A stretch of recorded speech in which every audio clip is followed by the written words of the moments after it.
hoteelka Riverside ee magaalada Tani Mandera ayaa waxaa maanta lagu qabtay kulan dadweyne oo shacabka loogu soo bandhigay miisaaniyadda 2021-2022 kulankaas oo ay ka soo qayb galeen wakiilo matalay odayaal haween iyo dhalinyaro sidoo kale dhanka dawladda ismaamulka Mandera ayaa waxaa ka socday madaxa wasaaradda maaliyadda iyo qorsheynta Fartuun Buule Ibrahim mas'uuliyiinta kulankaasi ka soo qayb galay ayaa bulshada Mandera u soo bandhigay qorshaha sanad maaliyadeedka cusub ee 2021 iyo 2022 ayadoona bulshada ka dhageystay aragtidooda ku aadan mashaariicda horumarineed ee ay doonayaan in lagu soo daro miisaaniyad sanadeedkan. Fartuun Buule oo ah madaxa wasaaradda maaliyadda iyo qorsheynta ismaamulka Mandera ayaa kulanka kadib aan ka waraystay xilliga uu bilaabanayo iyo waqtiga uu ku eg yahay sanad miisaaniyadeedkan waxayna ugu mahadcelisay shacabkii ka soo qayb galay kulanka ayadoona ka dhawaajisay in aragtidooda iyo waxyaabaha ay soo jeediyeen loo taxgelin doono. Fartuun ayaa sidoo kale carabka ku dhufatay in sanadkani wadarta guud ee sanad maaliyadeedka ismaamulka Mandera uu yahay 14 bilyan ayadoona sanadkii kaasi ka sii horeeyay ay sheegtay in ay ahayd 13 bilyan taasoo ka dhigan in 1 bilyan oo dheeri ah loogu kordhiyay ismaamulka Mandera.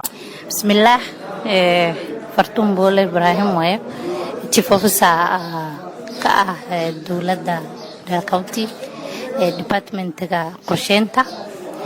maanta waxaan isku nimid Mandera East aan ugu yeernay dadka reer Mandera East inaan kala qayb qaadano ra'yigooda noo soo gudbiyaan qorsheynta budgetka sanadeedka 2021-22. budgetka wuxuu bilaabanayaa sanadkan bishii 6 2021 ilaa iyo wuxuu socon doonaa sanadka dambe bishii 6 2022. marka waxaa muhiim noo ahaa inaan dadka reer Mandera aan u yeerno oo ra'yigooda muuqufkooda meeshii ay warabaan inay sanadan wax looga qabta ay noo sheegaan oo sida aan qorsheynta ku subina. marka reer Mandera badankood way noo imaadeen maanta maasha Allah inkastoo ay tahay maalin soon cudur COVID-19 u jira. marka ku mahadsan yihiin ra'yi badan oo noo soo gudbiyeen ra'yigoodan waxaan leenahay dawlad ahaan in insha Allah la fulin doono. baahi badan way jirtaa dawladdan karaankeeda insha Allah ay subin doonta. budgetka sanadkan wuxuu yahay 14 bilyan waa ogsoontihiin 14 bilyan way jirtaa laakiin baahida badan tahay. waxaan rabnaa dadkii inay muhiimada ay ku daraan sanadka budgetkan u qorsheynayna maanta waxa waaye 14 bilyan waayo totalkiisa. Mandera East kaliix kama soconayo budget public participation maanta wuxuu ka socdaa Mandera North galabtadan oo Mandera North ka baxaya biritoran insha Allah wuxuu ka bixi doonaa Banisa iyo Mandera West iyo Mandera South iyo Kutulo. sabtidina insha Allah waxaan qaybinaa inaan ka shaacin lafi insha Allah kii hore wuxuu ahaa 13 bilyan hoos ma dhicin kor. marka insha Allah wax saa u weyn oo sheegan ku darsamin la qorsheynteedii iyo wixii kulda isku daray anaga waxaan u baahanahay inaan dadka baahitirno laakiin ilaahay ayaa baahitir kara insha Allah. marka reer Mandera waxaan leenahay waa mahadsantiin sida uga qayb qaadateen public participationka dawladda insha Allah waan in mahadcelinaysa. dhanka kale qaar ka mid ah bulshada ka soo qayb gashay kulanka ayaa aragtidooda ka dhiib siday u arkaan sanad miisaaniyadeedkan.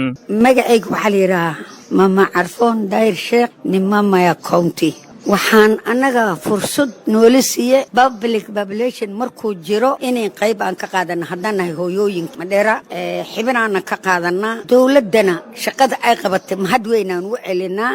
laakiin meesha ay baahida ka jirto oo sarkaaliga county Mandera meesha ay baahida ka jirto arkayno waan u tilmaanaa waan u sheegnaa wax waa qabad magaaladaayna waa la qurxi laamiyaa la saaray way fiican tahay. dhalinyaradii oo dudi jirtay shaqay heshi wax qaylina malaha waxa way countiga shaqo weynay laakiin magaalada ku toobka ugu aansiya BB1 baka Green County oo si socoto barwaaqo kurmay. waxaan rabnaa dhulka inaad nalkaas isqab oo quraxnaada yaan jecelnahay anaga. waxaan rabnaa cali rooba qalaalihiisa iyo public population way nawcan mar walba way ku mahadsan yihiin baahidana waan ogeysiinayeen haddii aan nool yeerinba dhibka aan qabniyo seen ku arkaynaa kulkii nool yeerayaan aragnaa dhibka location walba meesha aad ka jiraan aragnaa. marka wax waa qabteen boqolkii 80 shaqo county waa qaban laakiin boqolkii adiga boqolkii 70 shaqo haday qabteen boqolkii 30 aa u dhiman ilaahayna wax ay kidi kara kolkoo kina wax ma kidi karaan dawladayna waxaan u maleynaa 10 sano wax iraa ka dhiman waxaan rabnaa baahidayna inay wixii aan sheegnay nus ay ka dhigto nus ay qabato nusna ay noo dambaysan jecelna isku soo wada duuba guud ahaan 47 ismaamul goboleed ee dalka ayaa dawladda dalka waxay u qoonteysay 370 bilyan ayadoona lacagaha dheeriga ay tahay 50 bilyan kadib markii dawladda countiyada ay dawladda dhexe ka codsadeen in lacagaha loo kordhiyo Cabdirashiid Xuseen Karash warbaahin